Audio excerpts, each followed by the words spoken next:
राधे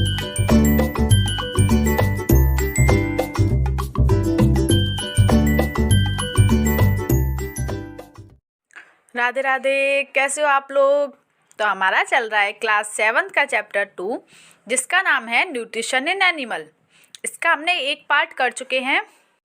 उसमें हमने पढ़ा था कि डाइजेस्टिव सिस्टम ह्यूमन का कैसा होता है और ह्यूमन में डाइजेशन किस तरीके से होता है और डाइजेशन में कौन कौन से पार्ट्स हैं जो इन्वॉल्व होते हैं। तो ये सारा हमने डिटेल में पढ़ लिया है। आज हम पढ़ेंगे डाइजेशन इन ग्रास ईटिंग एनिमल। जो ग्रास ईटिंग एनिमल होते हैं उनके अंदर डाइजेशन किस तरीके से होता है। Cows, buffaloes and other grass eating animals are chewing continuously even when they are not eating. आप लोगों ने देखा होगा कि जो गाय होती हैं, भैंस होती हैं, वो जब खाती हैं उस टाइम पे उनका मुंह चलता रहता है। बट जब उनके सामने नहीं होता, चारा वगैरह नहीं होता, घास नहीं होती, फिर भी उनका मुंह चलता रहता है। तो ऐसा क्या होता है कि उनका कंटिन्यूसली मुंह चलता रहता है। दे quickly swallow the grass and store into a part of the stomach called rumen. जो ग्रास ईटिंग एनिमल होते हैं, जो गाय वगैरह होती हैं, उनके अंदर एक पार्ट होता है जिसका नाम होता है रूमेन। उनके स्टमक में होता है ये। जब गाय घास खाती है तो उसको डायरेक्ट स्वेल करके इस रूमेन में ले जाती है, फिर धीरे धीरे रूमेन से वापस लाती है माउथ में और दोबारा से उसे च्यूई करके डाइजेस्ट करती है। तो वो स्टोर करके रखती है रूमेन में अपने खाने को। Here the food gets help in digestion of cellulose. Rumen में एक चीज़ हो जाती है, रूमेन में जो फूड में सेलुलोज होता है वो डाइजेस्ट हो जाता है।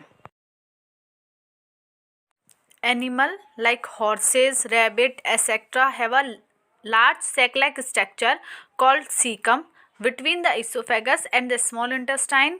The cellulose of the food is digested here by the action of certain bacteria which are not present in humans.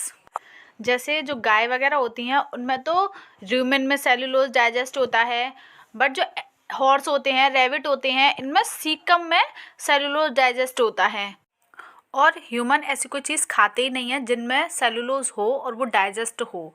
तो ह्यूमन में ऐसी कोई चीज़ प्रेजेंट नहीं होती जो सेलुलोज को डाइजेस्ट कर सके। जो ग्रास ईटिंग एनिमल होते हैं इनका 4 चैम्बर्ड स्टमक होता है, यानी कि 4 चैम्बर में खाना जाता है तब इनका डाइजेशन कंप्लीट होता है। फर्स्ट होता है रूमेन, सेकंड होता है रेटिकुलम, थर्ड होता है ओमासुम और फोर्थ होता है वोमासुम। तो पहले खाना रूमेन में जाता है, जो ये डायरेक्ट स्वेल करके रूमेन में ले जाती हैं, फिर ये वापस रूमेन से वापस माउथ में ला सकती हैं। बट एक बार अगर रूमेन से खाना रेटिकुलम में चला गया तो वापस वो माउथ में नहीं आ सकता। रूमेन में ये स्टोर करके रखती हैं और रूमेन में ही सेलुलोज का डाइजेशन होता है। तो फर्स्टली जब ये खाना स्वेल करती हैं तो वो रूमेन में जाता है, रूमेन के बाद जाता है रेटिकुलम में, फिर जाता है ओमासुम में, फिर जाता है वोमासुम में, वोमासुम के बाद जाता है ये इंटेस्टाइन में और फिर इजेशन के थ्रू ये बाहर निकल जाता है। तो ये सारी प्रोसेस होती हैं इसमें। फिर उनका डाइजेशन जो है कंप्लीट होता है 4 चैम्बर में। आई होप कि आपको ये अच्छे से समझ में आ गया होगा। नेक्स्ट हम पढ़ते हैं digestion in amoeba. Feeding and digestion in amoeba. Amoeba is a microscopic single cell organism found in pond water. जो अमीबा होता है वो माइक्रोस्कोपिक होता है, मतलब हमें नेक्ड आई से दिखाई नहीं दे सकता, माइक्रोस्कोप में हम इसको देख सकते हैं। और ये सिंगल सेल्ड होता है, यानी कि यूनिसेलुलर होता है, यानी कि एक सेल से बना हुआ होता है। और ये पॉन्ड वाटर में पाया जाता है। हम मल्टी सेलुलर होते हैं, हम अलग अलग सेल से बने हुए होते हैं। हमारे हर ऑर्गन की सेल्स अलग अलग होती हैं, ये यूनिसेलुलर होते हैं। Amoeba has a cell membrane, a rounded dense nucleus and many small bubble vacuoles in its cytoplasm. Amoeba के ऊपर सेल मेम्ब्रेन होती है, उसके अंदर एक डेंस न्यूक्लियस होता है राउंड शेप का, और साइटोप्लाज्म प्रेजेंट होता है। और साइटोप्लाज्म के अंदर बबल्स लाइक स्ट्रक्चर होते हैं जिन्हें हम बोलते हैं vacuoles. It pushes out one और मोर फिंगर प्रोजेक्शंस कॉल्ड स्यूडोपोडिया और फॉल्स फीट मूवमेंट। जब इसको फीड करना होता है, खाना खाना होता है, तो ये स्यूडोपोडिया को पुश करता है आगे की साइड में और अपना फूड को कैप्चर करता है उसमें, और इसको हम फॉल्स फीट मूवमेंट भी बोलते हैं। और डायग्राम से अच्छे से क्लियर हो जाएगा आपको। When it senses food, it pushes out pseudopodia around the food particles and engulfs it. ये क्या करता है, पहले फूड को सेंस करता है, फिर उसके बाद स्यूडोपोडिया को पुश करता है आगे की ओर, और जो फूड पार्टिकल्स होते हैं उनको एनगल्फ कर लेता है, यानी कि अपने अंदर ले लेता है.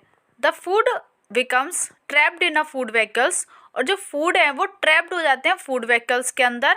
Digestive juice are secreted into the food vehicles. जो साइटोप्लाज्म प्रेजेंट था, साइटोप्लाज्म के अंदर फूड वेहिकल्स प्रेजेंट होते हैं जिसमें से डाइजेस्टिव जूस सिक्रेट होता है जो कि उसको डाइजेशन में हेल्प करते हैं. सबसे पहले क्या करते हैं कि अमीबा ने उसको फूड को सेंस किया, सेंस करने के बाद स्यूडोपोडिया को पुश किया आगे की ओर, फिर वो क्या करता है फूड वेहिकल्स को ट्रैप कर लेता है अपने अंदर. फूड वेहिकल्स ट्रैप होने के बाद वो जाता है साइटोप्लाज्म में, और साइटोप्लाज्म में प्रेजेंट है फूड वेहिकल्स जिसमें से डाइजेस्टिव जूस सिक्रेट होता है जिससे कि डाइजेशन की प्रक्रिया स्टार्ट होती है. They act on the food and break it down into a simple substance, और जो फूड वेहिकल्स होते हैं वो उसको सिंपल सब्सटेंस में तोड़ देते हैं खाने को. Gradually the digestion food is absorbed, और फिर उसके बाद धीरे धीरे जो डाइजेशन फूड है वो एब्जॉर्ब्ड हो जाता है. The absorbed substance are used for growth, maintenance and multiplication. और जो एब्जॉर्ब हुआ है खाना उससे ही इसकी ग्रोथ होती है और इसका मल्टीप्लिकेशन होता है. मल्टीप्लिकेशन मतलब इसका डिवीज़न होता है, एक सेल से दूसरी सेल बनती है. The undigested residue of the food is expelled out by the vacuoles, और जो अनडाइजेस्टेड फूड है वो वैक्यूल से बाहर हो जाता है, निकल जाता है. तो इसकी डाइजेशन की प्रक्रिया समझ में आ गई कि ये फीड कैसे करता है, और इसमें इसके अंदर डाइजेशन कहाँ पे होता है. इसके अंदर मेनली जो डाइजेशन होता है वो साइटोप्लाज्म में होता है, और साइटोप्लाज्म में जो फूड वेहिकल्स प्रेजेंट होते हैं उसमें होता है इसका डाइजेशन. यह है पूरी प्रक्रिया डाइजेशन की कि अमीबा में कैसे कैसे डाइजेशन होता है. ये जो 1 लिखा हुआ है यहाँ से डाइजेशन स्टार्ट हो रहा है. ये फूड पार्टिकल्स, और ये जो इसके अंदर प्रेजेंट है वो है न्यूक्लियस, और ये जो बिंदी बिंदी लगी हुई हैं यह है साइटोप्लाज्म. सबसे पहले इसमें हो रही है इंजेक्शन की प्रक्रिया. इसमें क्या करता है, ये स्यूडोपोडिया को आगे बढ़ाता है, फिर फूड वेहिकल्स को अपने अंदर एनगल्फ करता है. जैसे ही फूड पार्टिकल्स को अपने अंदर लेता है इसको हम बोलते हैं इंजेक्शन की प्रक्रिया. उसके बाद फूड पार्टिकल्स को लेने के बाद ये आगे से अपना मुंह को कवर कर देता है, बंद कर देता है. उसके बाद डाइजेशन स्टार्ट होता है. नेक्स्ट डाइजेशन के बाद होता है एसिमिलेशन. खाना अंदर आने के बाद साइटोप्लाज्म में फूड वेहिकल्स प्रेजेंट होते हैं, उसमें डाइजेशन स्टार्ट हो जाता है, मींस एसिमिलेशन हो जाता है. एसिमिलेशन होने के बाद जितना भी अनडाइजेस्टेड फूड होता है वो इजेशन के थ्रू ऐसे रिलीज हो जाता है. तो ये फर्स्ट से स्टार्ट हो गए, first, second, third, fourth, fifth, sixth, seventh, इनमें इसकी पूरी डाइजेशन ऐसे कंप्लीट हो जाती है. ये डायग्राम आप देखकर आपको अच्छे से समझ में आ रहा होगा कि कैसे अमीबा अपना डाइजेशन पूरी कंप्लीट करता है. अब ये चैप्टर हमारा यहीं ख़त्म होता है. नेक्स्ट क्लास में हम नेक्स्ट चैप्टर पढ़ेंगे.